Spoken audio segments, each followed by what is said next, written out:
السلام عليكم ورحمة الله وبركاته. ازيكم حبايبي؟ عاملين ايه؟ يا رب يكون كلكم بألف خير. مدام هناء قلبها مش بيستحمل يا جماعة، قلبها طيب جدا وحنين قوي قوي. اقل حاجة بتأثر فيها لدرجة ما بتسمع حاجة بتبكي بسرعة.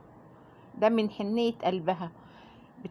يعني اخت سعودية او عايشة في السعودية بعتت لمدام هناء فيديو انها عاملة وجبات بتوزعها عشان ربنا يشفي مدام هناء، بالشفاء لمدام هناء.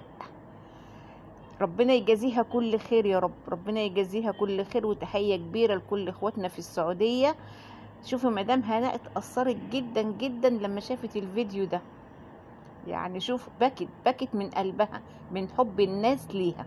مش كده وبس، ده حتى كمان بتقول ان في اخت في المغرب اسمها سوريا، اخت مغربية تقريبا عايشة في فرنسا. او تحية كبيرة برضك لكل اخواتنا في المغرب. اتصلت بمدام هناء وقالت لها اهم حاجة في الدنيا الصحة، لان هي شايفة والكل شايف ان مدام هناء مقصرة في حق نفسها، تعبانة وما بتروحش عند الدكاترة، لدرجة ان بقالها مفروض تعمل العملية بتاعتها من 5 شهور وهي بتأجلها عشان خاطر ميسيو جانو. بصراحة غلطانة يا مدام هناء، مفيش بعد الصحة. وبعدين ميسيو جانو في ناس ممكن تقعد معاهم، لكن انت لا قدر الله لو صحتك تعبت ولا حصل حاجة، ما انت كده مش هتقدري تروحي، لا هتقدري تخدمي نفسك ولا هتقدري تخدمي ميسيو جانو. الاخت المغربية دي اللي اسمها سوريا ما شاء الله عليها، اتصلت بمدام هناء وقالت لها ان هي اللي هتتولى موضوع ان هي تحجز لها عند الدكاترة. هي اللي هتحجز لها عند الدكاترة، وقالت لها هتحجز لها ان شاء الله، او حجزت لها ان شاء الله في شهر 2. ده اقرب ميعاد ممكن تقدر فيه مدام هناء انها تروح. وحجزت لها في المستشفى كشف للرحم، تكشف على الرحم، وكشف كمان على ايه، على صدرها. كمان اخدت لمدام هناء موعد تعمل العملية بتاعتها اللي هي مأخراها بقالها 5 شهور. 5 شهور مؤخرة العملية. وبتشكر كمان الأخت ميشا، تشكرها جامد جدا جدا لأنها برضك مش سايبة مدام هناء. وتحية كبيرة برضك لكل اخواتنا في أهل الجزائر واخواتنا برضك في أهل المغرب، تحية كبيرة ليهم. مدام هناء كمان بتشكر في محامية اتصلت بيها وقالت لها أنا ممكن يعني انا امسك لك موضوع القضية بتاعتك ومش هاخد منك فلوس. انت بتقولي المحامية هتاخد منك 3000 يورو، انا مش هاخد منك فلوس. فمدام ودتها اسمها ودتها كل بياناتها، قالت لها ايه عشان تطمني اسألي عليا. فمدام هناء يعني طبعا المحامية دي في مكان بعيد قوي عن مدام هناء، يعني تاخد لها ساعتين بالعربية عشان تروح لها. فمدام هناء طبعا لا، قالت طبعا احب اسالها ولا اروح لها، هتاخد ساعتين في العربيه عشان تروح لها. فطبعا مدام هناء اكيد فضلت المحاميه بتاعتها، وهي بتشكر المحاميه دي ان هي ايه كانت عايزه تساعد مدام هناء. والصراحه حق ربنا كلنا قلنا لها الله اعلم ده حقيقي ولا لا، يعني الست دي المحاميه دي مع مدام هناء ولا هتكون ضدها، الله اعلم. كلنا قلنا لها لا خليكي مع المحاميه اللي انت تعرفيها اضمن. الدنيا دلوقتي ما بتضمن ومفيش امان صراحه، يعني صراحه مفيش امان. يغامر كده ويروح عشان ايه؟ هي مدام هناء مش هاممها الفلوس اصلا. 3000 ما ياما صرفت، ياما صرفت الافات، هتيجي على 3000 يورو دول. فمدام هناء ان شاء الله هتكمل مع المحامية بتاعتها، وهي قالت ان شاء الله من يوم الاثنين المحامية هتبدأ تتخذ الاجراءات ان مدام هناء تطلق نفسها بنفسها بإذن الله. وطبعا يعني مدام هناء كانت بتقول لنا في اول الفيديو بتاعها ان هي مش عايزه تصدر لنا الطاقه السلبيه، وعايزه ايه دايما تدينا الطاقه الايجابيه. وقالت انها مش هتقول على مشاكلها تاني، بس هي بتبقى غصب عنها. صحيح هي بتبقى غصب عنها، يعني احداث كتيره بتيجي جديده، فغصب عنها بتطلع تحكي وتطلع تقول لنا. حتى مدام هناء بتشكر كل المتابعين وكل الناس اللي وقفوا جنبها وكل الناس اللي كانوا بيبعتوا لها او بيكتبوا لها تعليقات. ومدام هناء بتعمل الفيديو معانا، لقينا مين داخل عليها، لقينا فيروز بنتها جايه تطمن عليها، جايه بتقول لها عايزاها تخرج معاها بره تغير جو. فمدام هناء بتقول لها انا يعني مش يعني عايزاه تخرج معاها تغير الجو وياكلوا بره وكده. فمدام هناء بتقول لها انا باكل شوربه بقالي 3 ايام مش قادره اكل حاجه غيرها.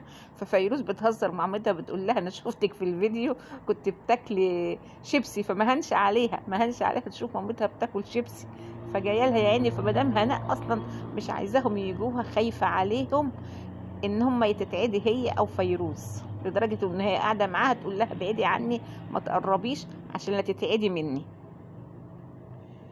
فمدام هناء بتسالها بتقول لها في ناس كتير بتقول ليه فيروز ما تجيش تعيش مع مامتها وتعيش معاها هنا في قلب البيت. بتقول ان هي بقالها سنين عايشه بره، فتعودت خلاص على انها تبقى عايشه لوحدها. فمدام هناء بتقول ايوه يعني ايه، هي طبعا فيروز شابه لسه صغيره ومثلا لها اصحاب بنات كتير بيجوا لها بيسهروا معاها بيتغدوا مع بعض بيخرجوا مع بعض ويشغلوا التلفزيون يسهروا مع بعض. لكن مدام هناء بتقول هي يعني مش حابه حكايه ايه اللمه والضحك والهزار مع بعض والشباب بقى، يعني انتوا عارفين البنات بقى ما بتتلم مع بعض وكده. فمدام هناء ما بقاش عندها طاقه لكده يعني. فهي حتى كمان مدام هناء يعني اتعودت على الوحده. مدام هناء اتعودت انها برضك تقعد وحدها. وبتقول كمان لو فيروز موجوده عندها او ياسمين طبعا مش هتاخد حريتها، لا هي هتعرف تصور ولا هتعرف تتحرك في البيت، برضك بيبقوا راجعين من شغلهم تعبانين عايزين يرتاحوا. فمدام هناء مش هتاخد راحتها. حتى فيروز بتقول على القطه بتاعتها اسمها نسيت اسم القطه بتاعت فيروز، وما بتحبش شنا اللي ما بتحبهاش تكون موجوده.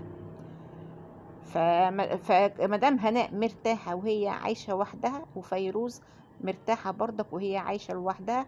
والبنات مش بيتاخروا على مامتهم خالص صراحه، يعني اول ما كل شويه بيتصلوا بيها كل شويه بيجوها بيعملوا لها اكل، ما بيسيبوهاش يعني بيجي يغسلوا لها المواعين ينظفوا لها او يعني ايه مش سايبين مامتهم.